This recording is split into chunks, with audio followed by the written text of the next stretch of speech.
I would like to welcome our panelist tonight. His name is Gordon K. Mantler. He's the Executive Director of the University Writing Program and Associate Professor of Writing and History at the George Washington University in Washington, D.C.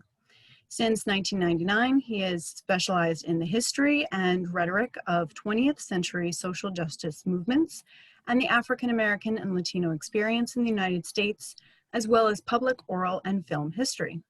His book, Power to the Poor, Black-Brown Coalition and the Fight for Economic Justice, 1960 through 1974, is an analysis of multiracial anti-poverty organizing, which argues that race-based identity politics and class-based coalition politics were not antithetical, but mutually reinforcing. His current book project focuses on Chicago in the 1970s and 1980s and the development of the grassroots multiracial coalitions that brought the city's first Black mayor to power in 1983. I am pleased to welcome Gordon Mantler. He will be talking tonight on the topic of When Poor People Marched on Washington. Gordon, I'd like to turn the presentation over to you. Welcome. Well, thank you so much. I appreciate it. Thank you, Megan. And thank you everyone for attending this evening. Let me go ahead and pull up, share my screen and the PowerPoint that I have to go along with things here. All right. Great. Yes. So thank you for coming this evening and tuning in. I really appreciate the invitation from the public library. Megan, especially, thank you for your help with this, and to the library more generally for this kind of program. I think it's really important to take current events like this and try to frame them more broadly through the lens of books and research and scholarship that so often reaches other historians, students perhaps, but not always the general public. I think it's absolutely essential that professional historians engage in public dialogue with around the events that are swirling around us. And of course, 2020 has been a uniquely eventful year. We could argue perhaps not in many good ways, but it's really important, I think, for myself and my professional colleagues to be a part of these discussions. As I said, so often speak with students and other historians, but to be able to reach larger audiences is increasingly essential, I think. And I would say that after the violence in Charlottesville in 2017, you really did see an uptick in professional historians writing op-eds on TV, really weighing in on, with their expertise and knowledge about exactly why were Confederate memorials up in the first place, why had they been up for as long as they had, all the history around that, and then the movements to take them down that go back to really the beginning in the 1860s and certainly in the 1960s in the last 50 years, and of course more acutely in the last few years. And I know, though, a lot of historians who saw the Charlottesville moment as this flashpoint that reminded us all that we need to be more in the public and more out there trying to share our knowledge with folks. So anyhow, thank you. My plan tonight is to make some sense of what is going on now by briefly sketching out the story of when poor people marched on Washington and what was Dr. Martin Luther King Jr.'s last campaign, and the multiracial vision of economic justice that he developed that animated this crusade, even after his death in the spring of 1968. I plan to speak for about 35 or so minutes. I don't want to go much longer than that because, of course, I look forward to your questions with the remaining time. So let's go ahead and get started. I currently teach a class at GW called Memorials, Museums, and Monuments. It's in the writing program. I actually am the executive director of the University Writing Program, and We have a unique program in the sense that we have a multidisciplinary group of faculty that teach writing to undergraduates. And so we bring our disciplinary interests and subjects and expertise to writing courses. And so, so it's a mix. If you walked into the classroom, you would some days think it's a writing class, some days you would think it's a history class. But this particular one is a class that is quintessential DC. We treat the city as a text by exploring its commemorative landscape and how these many public spaces narrate US history, especially on race. The class was inspired by the opening of the National Museum of African American History and Culture 4 years ago, and not actually by the Confederate Memorial debate, although that has made the class that much more popular and more timely. And so we certainly spend some time talking about that at the beginning of the semester in particular.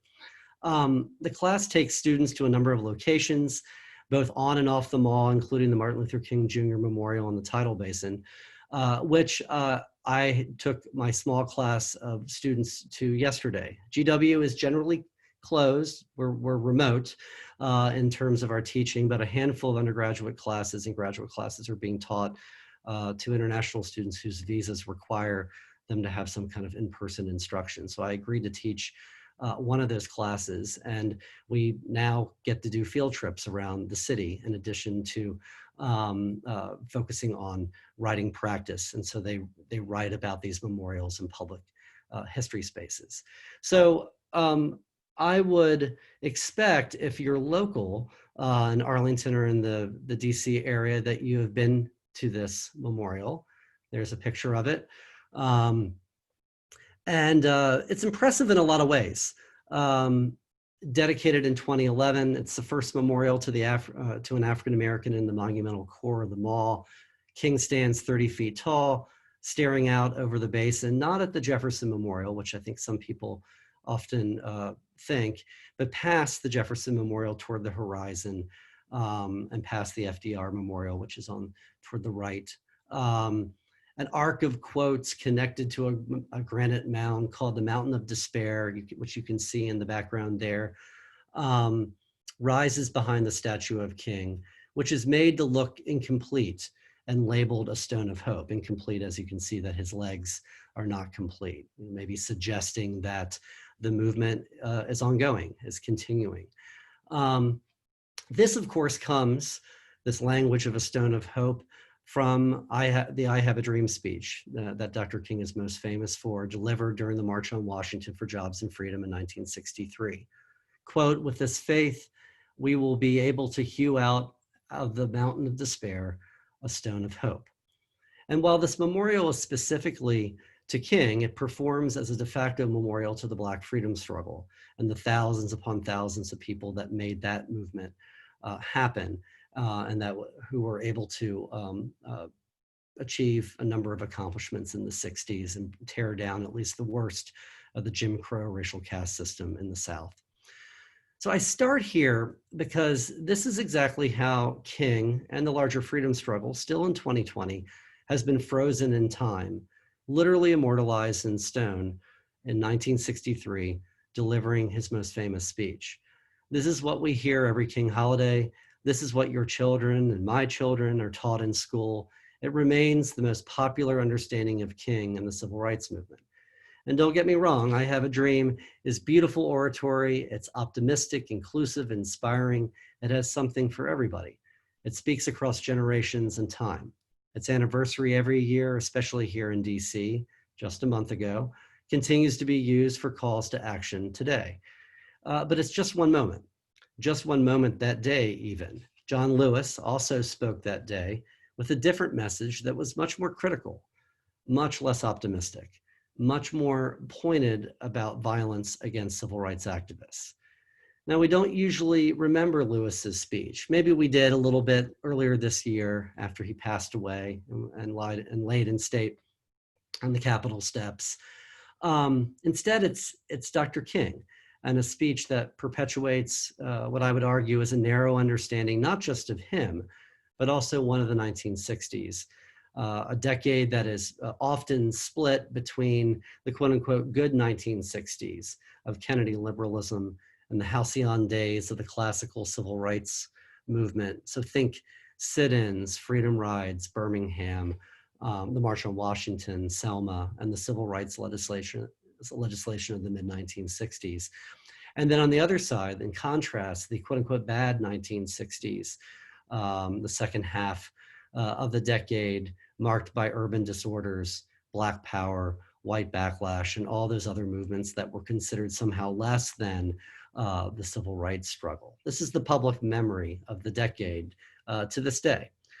This evening, I want to get beyond this movement frozen in time and discuss a more radical vision that King and others embraced, one that inextricably linked opposition to state violence, both in Vietnam and Southeast Asia during the war there and in the streets of America, with a multiracial vision for economic justice. In the last months of his life, King pursued the Poor People's Campaign, a crusade that he envisioned but never saw come to fruition, and a crusade that I argue reveals the complexity of the man, the movement, and the decade more than most of the era's better known events.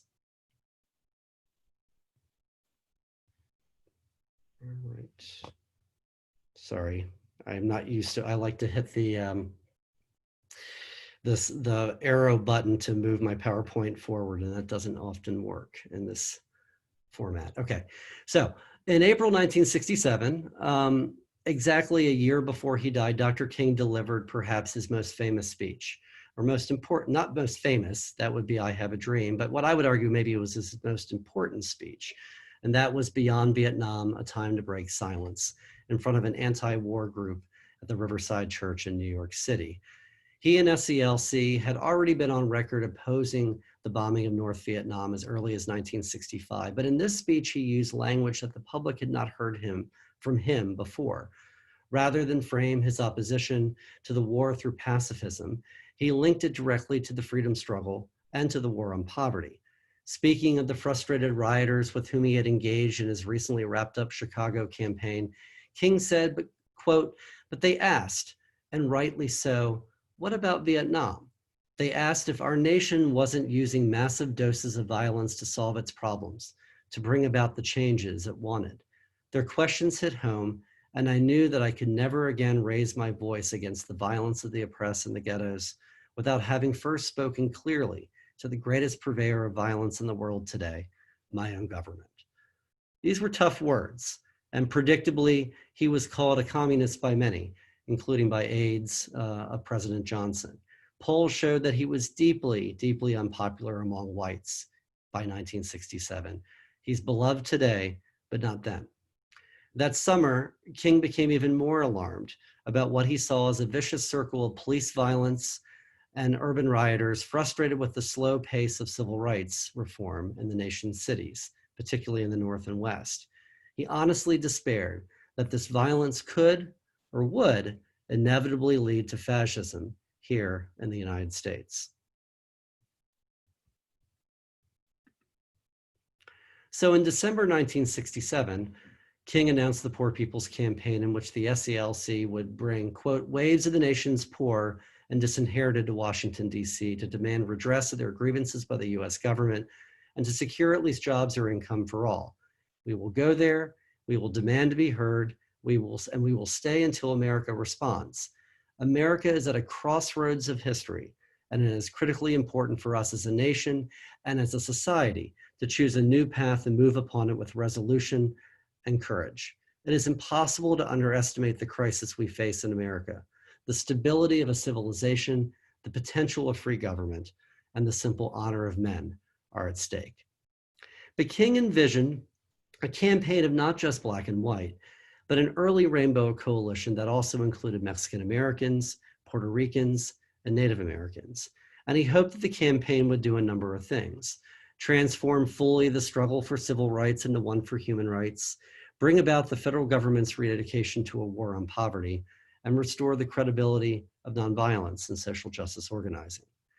The campaign blossomed into the most ambitious ever undertaken by King and his organization, the Southern Christian Leadership Conference, better we call SCLC, which is what I'll call it tonight, but since has been dismissed by journalists, scholars, King, biographers, and even some of his aides as either irrelevant or disastrous, a disastrous coda of the Black freedom struggle.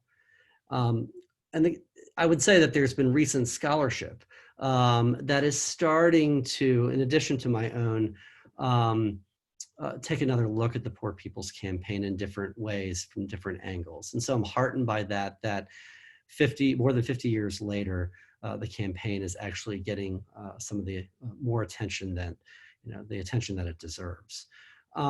But the campaign certainly was flawed.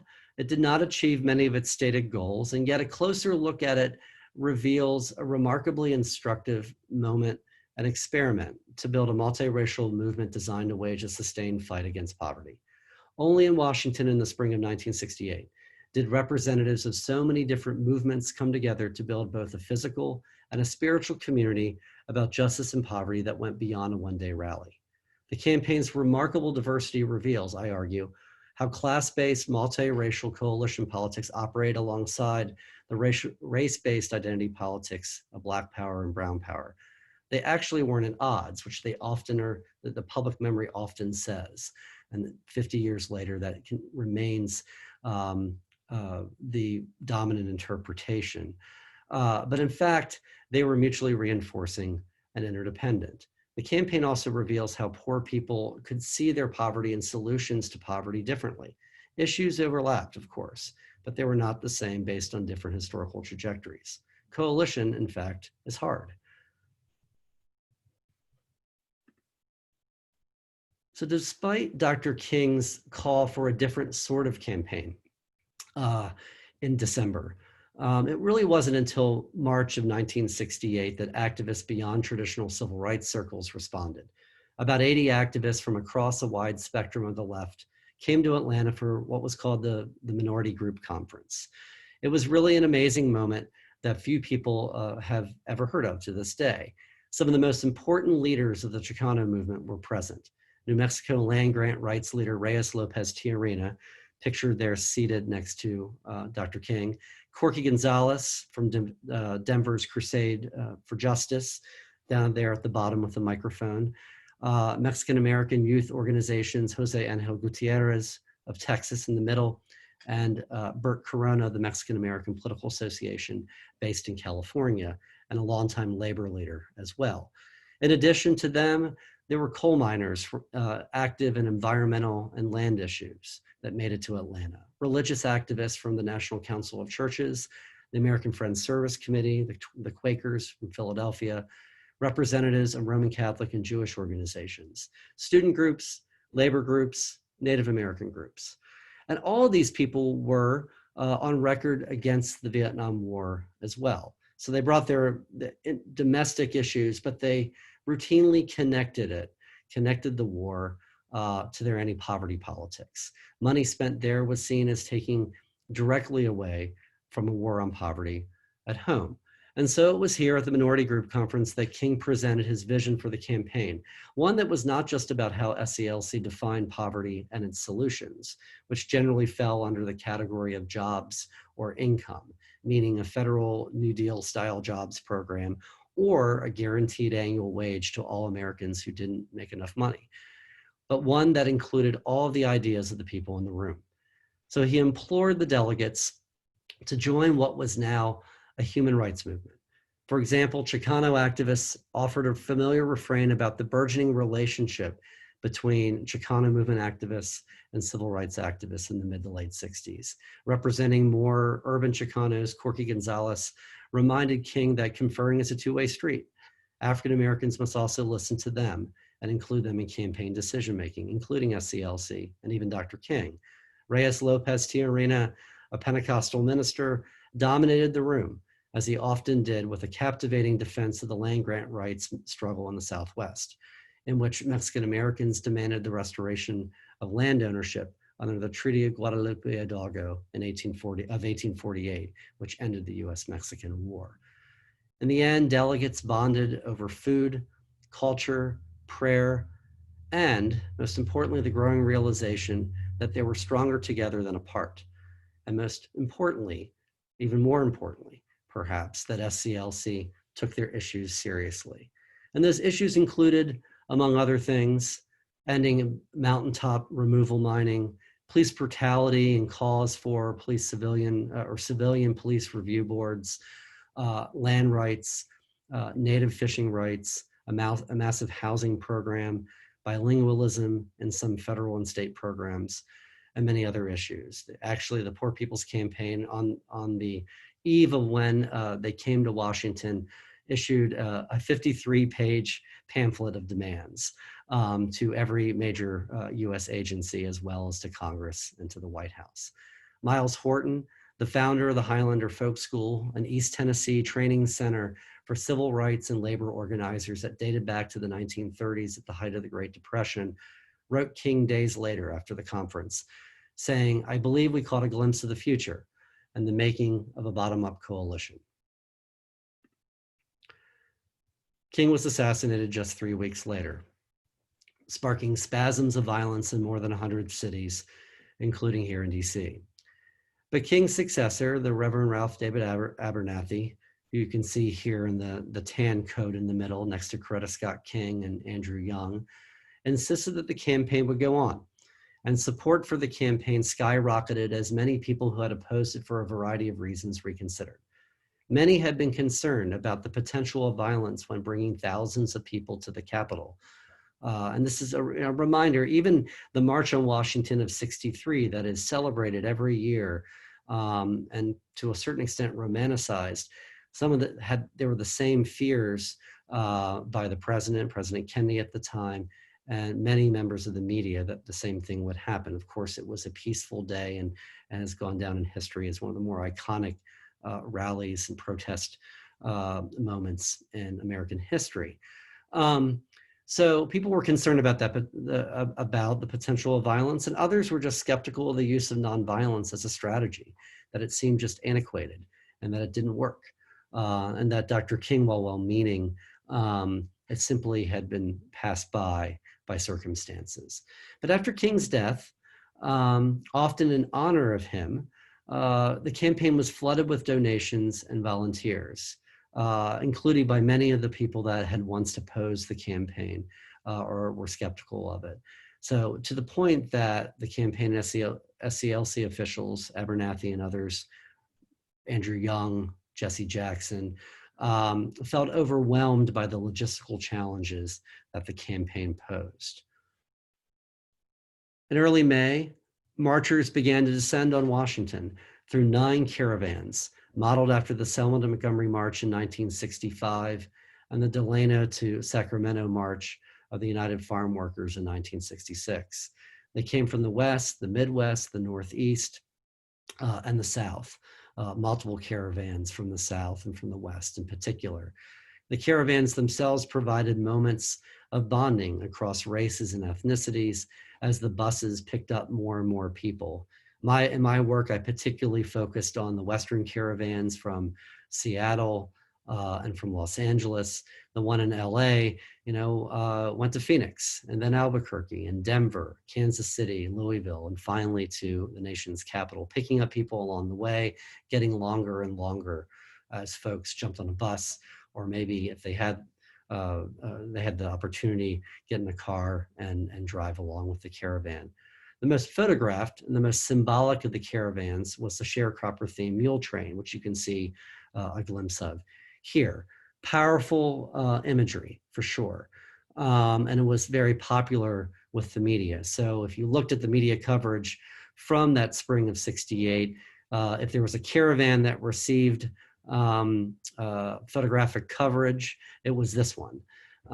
But it also reinforced the notion that the campaign was mostly about Southern poverty and Black Southern poverty, not anything else, not the urban poverty that you saw in other places, not the multiracial hues of the campaign.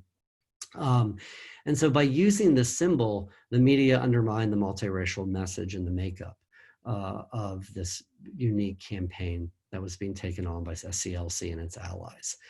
So rather than one of Black, brown, white, and Native, and from the media's perspective, it was mostly Black. And thus the first drafts of this history told the story as such.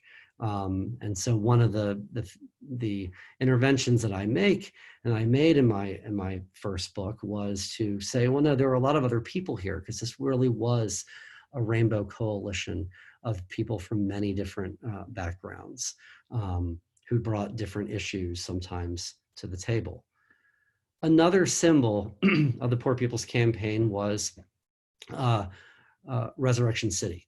As you can see here, just south of the reflecting pool in the shadow of the Lincoln Memorial. And the plan had always been to have some sort of encampment in DC where the marchers could stay and from which to launch marches, rallies, and lobbying efforts on the federal government. Campaign officials settled on a small tent city on the National Mall. And the idea was inspired by the Bonus Army March of 1932, when World War I veterans marched on Washington and camped out to demand their veteran bonuses early during the Great Depression. They were due them in 1945, but they said we need them now to survive the Depression. Instead, President Hoover and Congress refused to take up the legislation that they advocated, and instead were run out of town by troops led by Douglas MacArthur, of all people.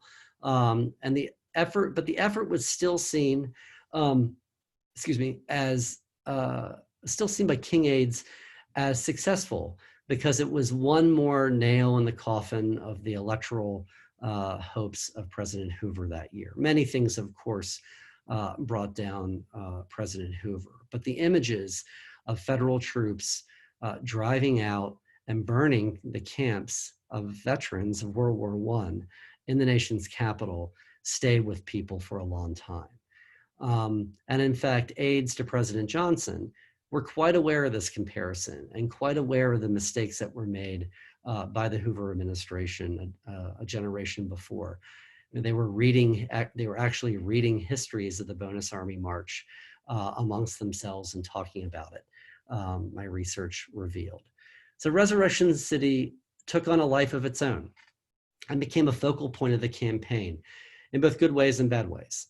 By late May of 1968, the city had become the home of almost 2,500 people, described as part revival meeting, part carnival, and part army camp. When people were not part of protests lobbying Congress or federal agencies, they ate at the mess hall, had their kids in the Coretta Scott King Daycare Center, and listened to some of the best entertainment in town, from Pete Seeger and Muddy Waters, Diana Ross, and Gladys Knight. There are incredible recordings now archived that came out of the Resurrection City, now archived at the Library of Congress's Folklife Center. Residents wrote their own newspaper called the True Unity News, which was full of news and poetry, and frankly, a lot of criticism about how the city was being run, including of SCLC and Ralph Abernathy's leadership. There was a Poor People's University, which offered lectures on a variety of topics, from a history of the Chicano movement to an economist explaining what federal income maintenance was. The Many Races Soul Center fostered intercultural exchange between the residents, especially through music, dance, and food.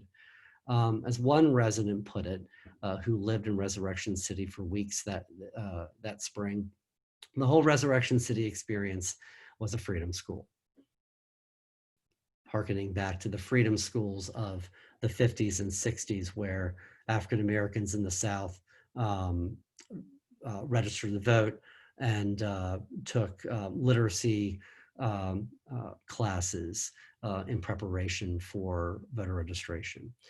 So it was a particularly rainy spring, though. As Lauren Watson, a Black Panther from Denver, told me, it rained like in the Bible. In a 31-day period, it rained 19 days, turning the camp into a muddy bog. It had to be evacuated at least twice. And Coretta Scott King, when she visited at least once, was literally carried across the camp so she didn't have to walk in the ankle-deep mud. And you can see here on the left, the pictures on the left, the level of water and the lack of drainage in that part of the mall. So by the time most of the Mexican American and American Indian participants had arrived from the West, nearly 2 weeks afterward, Resurrection City had become quite a mess because they had been dealing with days of rain. In great understatement, Ernesto Vigil of Denver's Crusade for Justice said, well, we didn't see what we had hoped to see. Clearly, for understandable reasons, Martin Luther King had been assassinated, suggesting that there was a certain amount of disarray because the main visionary of the campaign had died, and his aides were really in almost a post-traumatic disorder situation, trying to put on this campaign, but mourning the loss of their friend. But back to Vigil, we figured, well, okay, if they don't have their crap together, he didn't use the word crap, by the way, we wish them the best of luck. Meanwhile, we have to get on with what we want to do during the time that we're here. Instead, most Chicano activists lived in the Hawthorne School, which was a couple miles away, an experimental high school that opened its doors to the marchers. For Chicanos, the choice of Hawthorne was also critical. It was in this space that much of the campaign's constructive relationship building for Chicanos occurred, so much so that several activists independently called it a successful multiracial community.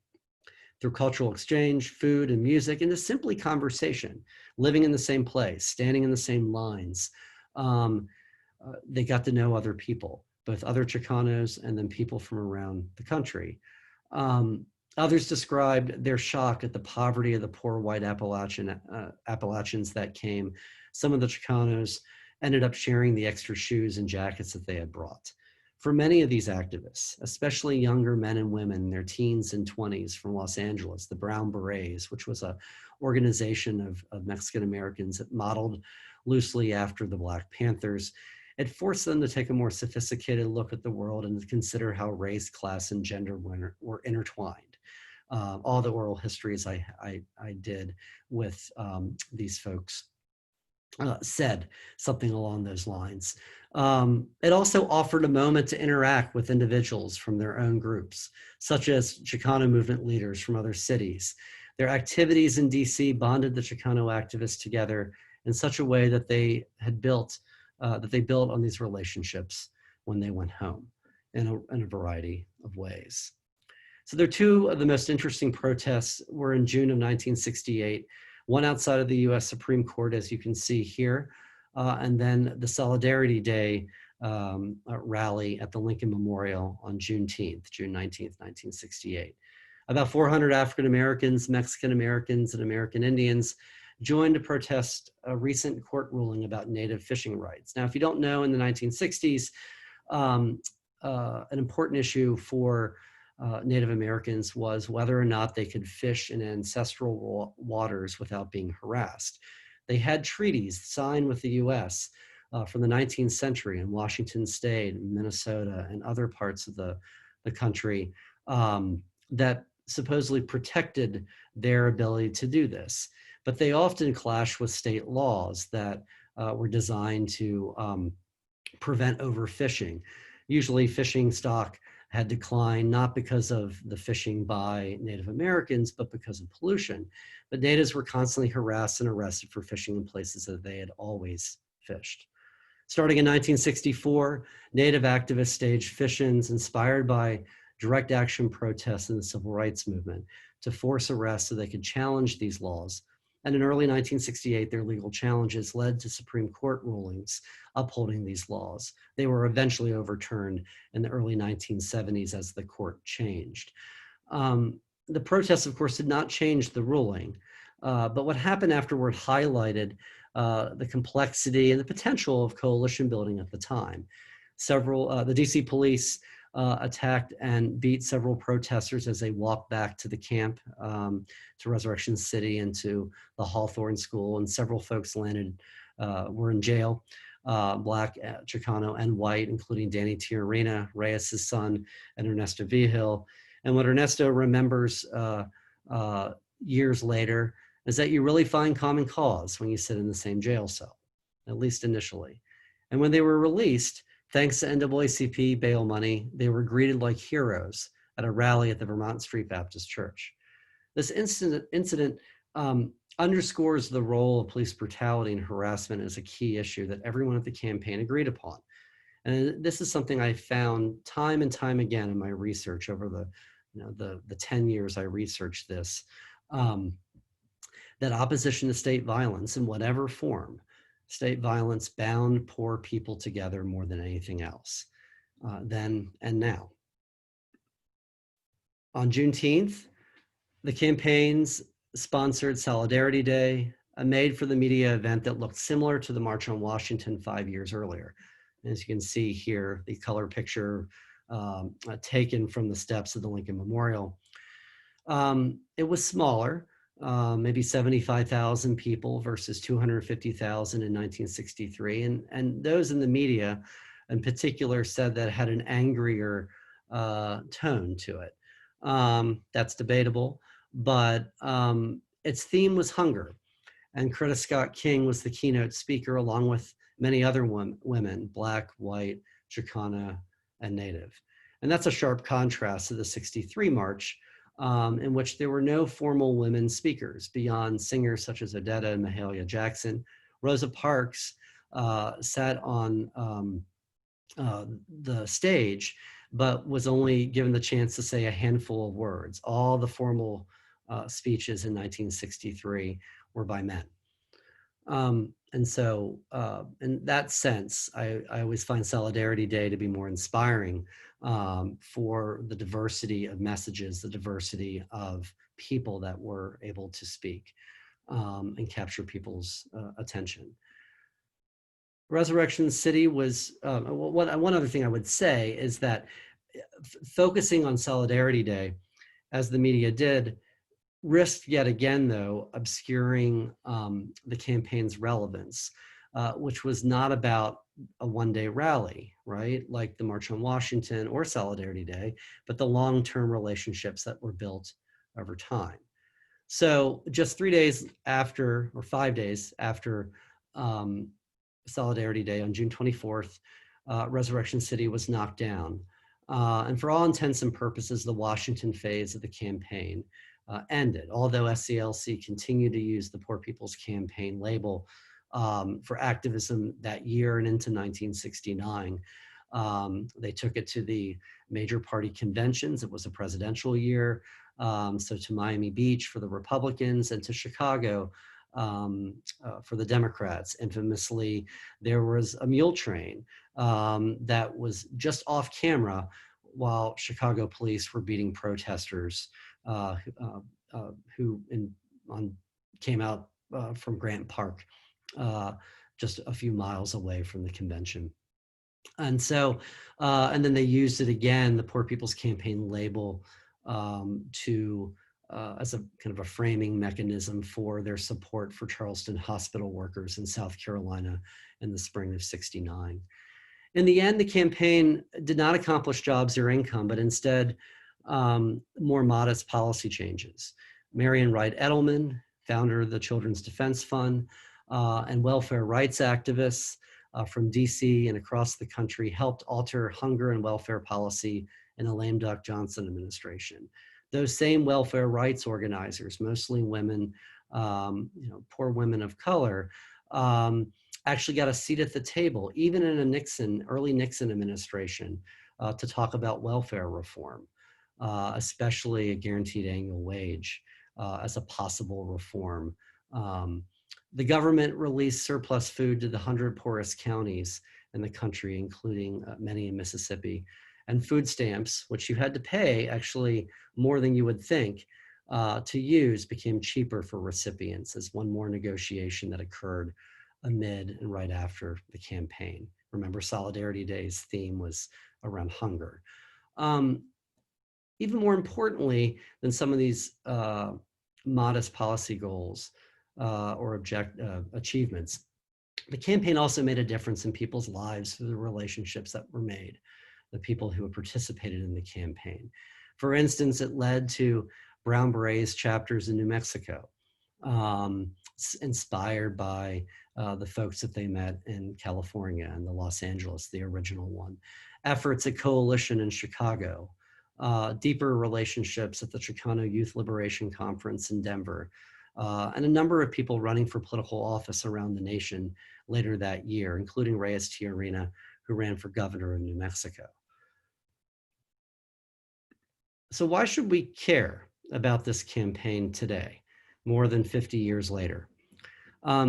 I hope that it's obvious given the current political climate, but it's important to highlight some of the nuances here, I think, beyond kind of superficial parallels. Since there has been considerable comparison to the media or by the media between 1968 and 2020, again, which, yes, there are some parallels, presidential years, deeply polarized country, but there are also a lot of differences too. And the takeaways I see from the Poor People's Campaign of 68 to make sense of today are a few things.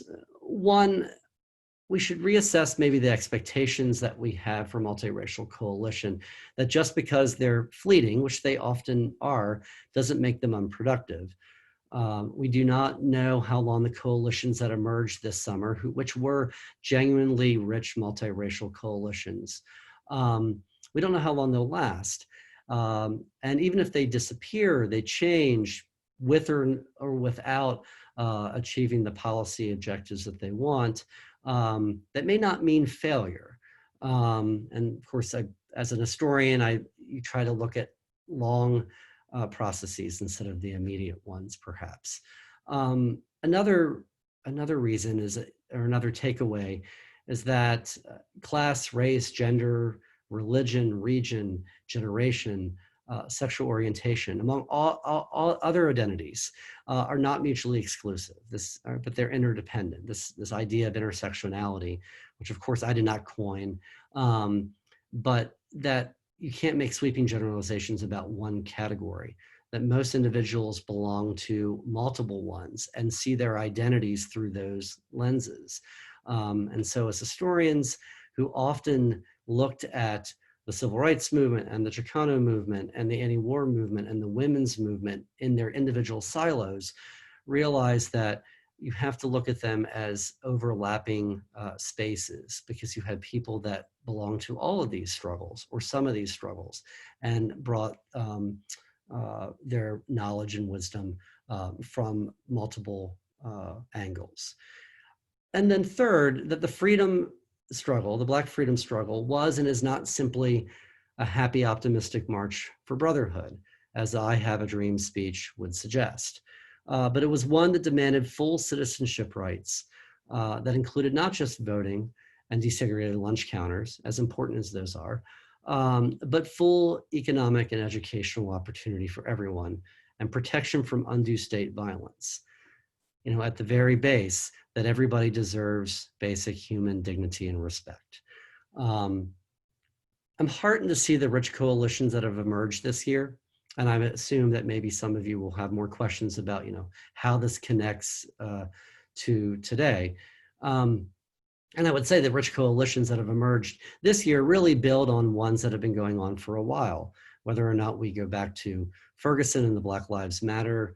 The first time that Black Lives Matter was coined by Alicia Garza and others in 2014, or the Trayvon Martin death in 2012, or Occupy America, or Occupy Wall Street, I mean, in 2011, or efforts before that, the day without immigrants in 2006.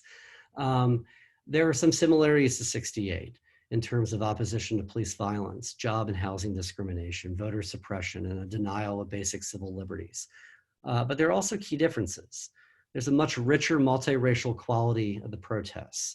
Many of the protests of the 60s were predominantly African-American. One of the reasons why the Poor People's Campaign was so unique is that it was really a deliberate effort to try to bring others into the fold.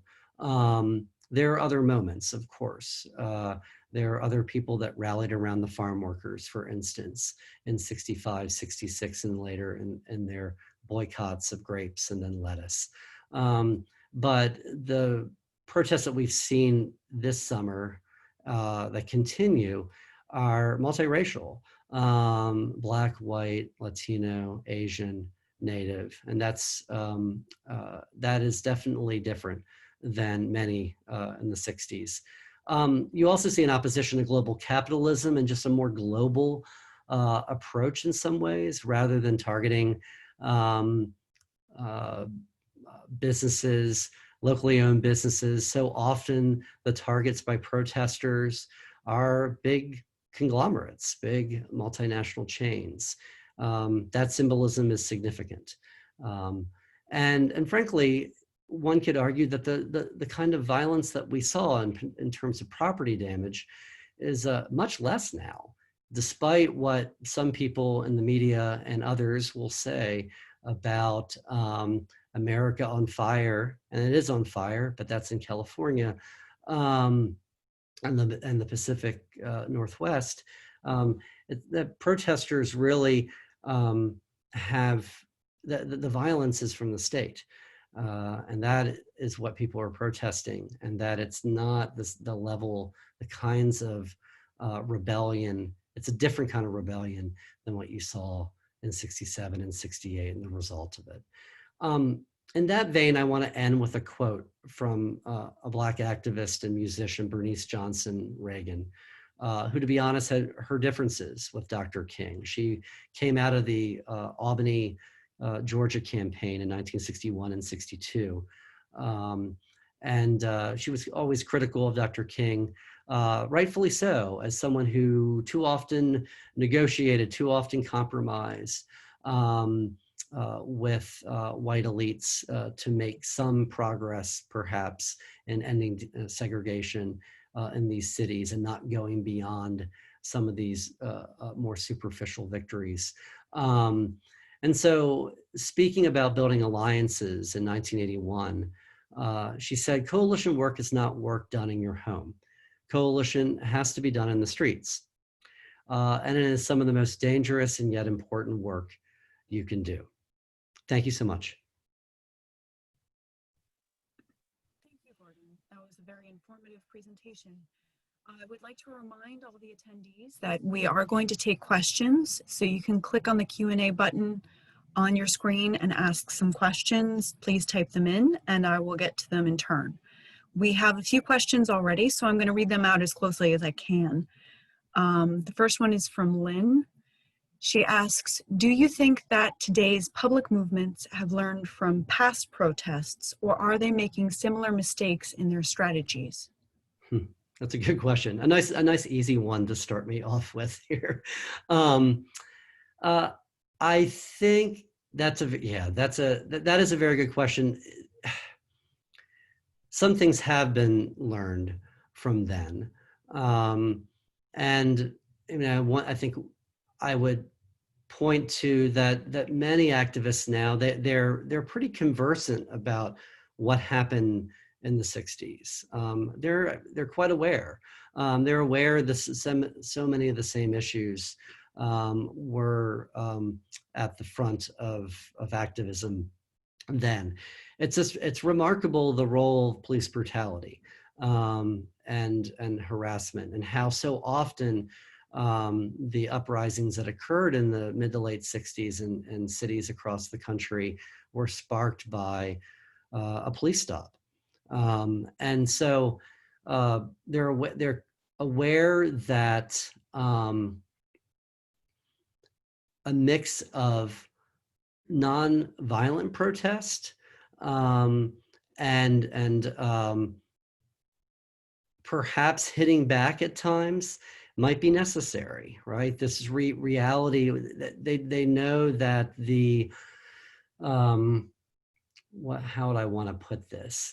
That the only reason that the civil rights legislation of the mid-60s actually were passed is that Dr. King, SCLC, and other civil rights organizations were able to spark an overreaction by the other side, by the white supremacists in Alabama and Selma and Birmingham. And that's actually how you moved the needle to a certain extent when it came to changing majority white sentiments about race and about what white people would allow in a society. And so so I think that's one thing. So there's some lessons that they certainly learned from the limits of nonviolence and the role that violence played, which is not the public memory, right? That's not what we're usually told. We're told that it's a moral change that happens, right? That Dr. King and others made a plea to people's morality, and they said, yeah, you're right, we were doing the wrong thing. That's actually not what happened. They also recognized that economic pressure through boycotts, through making it less interesting or less attractive to go down to downtown can be an attractive part of or an effective way to get people's attention. Where you hit people in their pocketbook.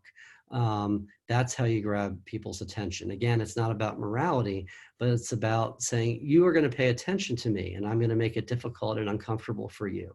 So these are tactics that were used then. I think what we know, one of the things that we've learned, and you can see it actually in the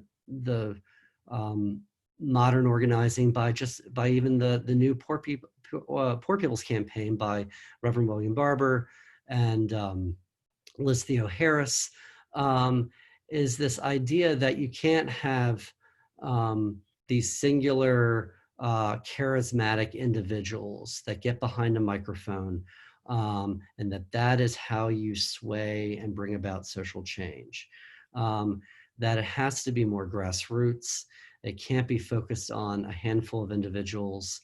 That charisma is everywhere, and that too often times there was a reliance by some people to turn to a Dr. King, or in an earlier era turn to a Reverend Jesse Jackson, or an Al Sharpton.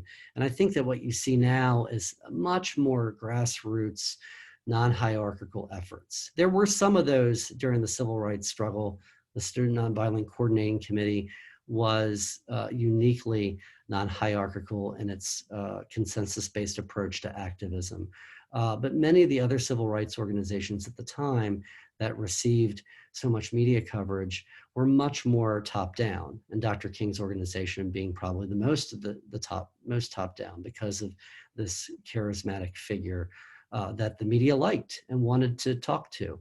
I think that you see leadership styles are very different now. And then of course, social media changes many things in terms of how you're able to communicate to people and how you reach people. Okay, thank you. The next question comes from Amy. She says, cross-race coalitions are a rarity in American history. Did you look at the Filipino-Chicano coalition in the early UFW as a comparison? You know, I didn't. I'm aware of. You're right. That's a really good example of both the great potential of multiracial and cross-racial coalition, but also the limits there as well. At the height of the United Farm Workers' influence in the late 60s, you see a good bit of cooperation between them. But it doesn't last forever, right? I mean, again, this point of that these coalitions are often fleeting. I will say that I didn't spend as much time on the farm workers because Cesar Chavez didn't really embrace the Poor People's Campaign for a variety of reasons. He and Dr. King, who are often talked about in the same breath, and in some places are celebrated together as very similar individuals for African-American and Mexican-American civil rights, had never met, were skeptical at some level of each other in terms of their organizing. King did not always embrace labor unions because labor unions were often some of the racist structures that he challenged and perpetuated inequities and inequalities. Some didn't, but most seemed to. And Chavez said, I can't be part of the Poor People's Campaign because I need to focus on my work here at home, and saw the Poor People's Campaign as even a distraction, and not really, not entirely consistent with what his work and his group's work was. And I bring that up because I did not spend as much time with the farm workers and the inner workings of that. I mean, I know a number of people who have and who can actually speak to that better. But you're right that the farm workers, what's interesting about them, the last thing I'll say, so we can get another question in here, is that, in fact, the farm workers worked with SCLC and the Black Panthers much more so after King's death. Coretta Scott King and Ralph Abernathy were much more willing to partner with the farm workers. Maybe because by that time Chavez was SCLC was declining, and Chavez was actually seen as ascendant in terms of organizing and having moral power in the country. So much of the boycott was dependent on middle-class families not buying grapes, not buying lettuce at home across the country. And so what's interesting is the farm workers become more active and more engaged with SCLC and some civil rights groups, and vice versa, after 1968. Thank you. We have one last question from Lynn. It's a two-part question. Okay. Do you think that the public's lack of awareness of the larger stories around protest movements is due to the media's misrepresentation and sensationalism? And is coverage better or worse today, even with social media? That's a great question. Thank you for asking that. A central theme and thread of my book is that the media did a poor job. Now, keep in mind, the media, when we talk of, when we say the media in the 1960s, it was 3 major news networks that may have had a 15 to 30, maybe 15 minutes, and then somewhere along the lines, they extended their nightly broadcast to 30 minutes. And then major daily newspapers, where there were more of them, of course. And then a really rich underground newspaper industry, that some more professional than others, and then African-American owned newspapers that were often told alternative narratives about what was going on. So yes, the media, and certainly with the Poor People's Campaign, did a pretty poor job of talking about the multiracial quality of this movement, this campaign. They very rarely talked to anybody that was not African-American, or perhaps a white person here and there, but they almost never engaged with Mexican-Americans, Native Americans, Puerto Ricans, other people that were there, and were generally skeptical of a class-based inquiry, a class-based campaign. Keep in mind that most of the correspondents were white middle-class men, and those covering Resurrection City and the campaign here in DC had often been reassigned from government, not jobs, but beats that they were covering. And so you had folks that were used to covering the bureaucracy, covering a protest rally that was, or a 6-week campaign or 8-week campaign. So the media coverage was quite poor, and I think really did establish like these early narratives about how we understood or misunderstood the Poor People's Campaign. Very briefly, I know it's 8 o'clock. I think coverage is both better and worse now. I mean, yes, information is spread so much more quickly and instantaneously, and I can get information from my Twitter feed and from my Facebook page and from any number of national and local media organizations.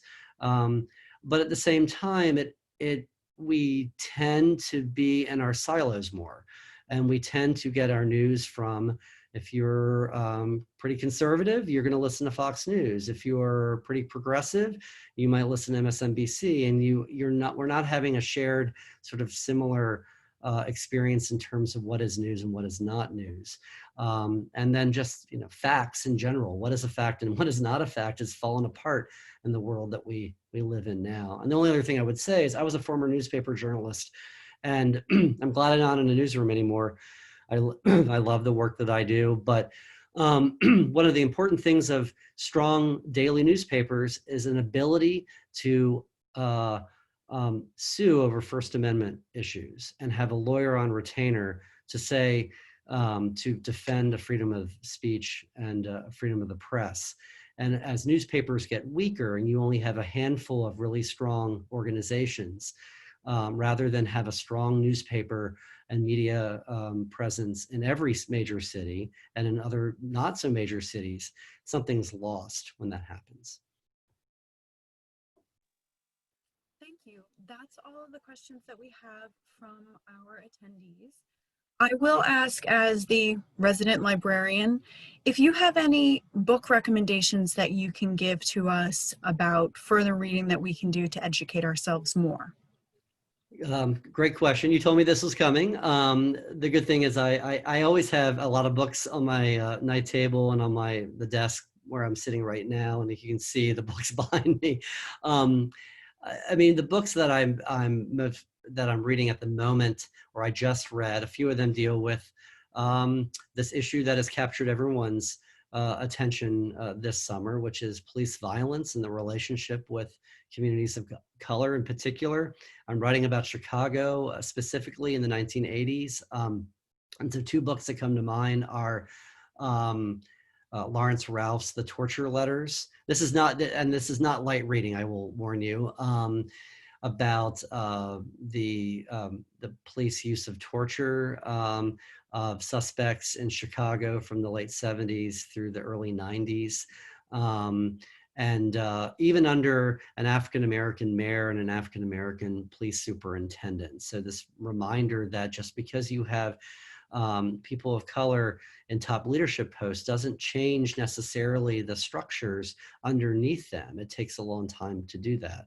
And another book I would just mention is Occupied Territory by Simon Balto, which is about policing in Chicago between 1919 and the Black Power era in the late 60s. And even though they're both about Chicago, they're really about much larger things, much larger issues. The role that police play in these communities, not just there, although Chicago tends to be one of the worst places, but across the country. And it's not to say that all police are bad. It's just that there are a lot of folks that don't respect other people's civil liberties, and that there are too many people that stay silent rather than who don't break the rules themselves, but don't say anything about it either. Okay. Thank you so much for all of your recommendations, all of the information that you gave us.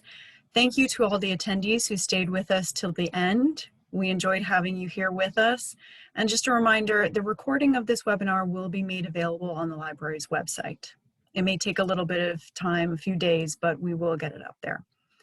So thank you again, Gordon, for joining us this evening. We really appreciate it. Absolutely. It was a blast. Thank you. Okay. Good night, everyone. Good night. Bye.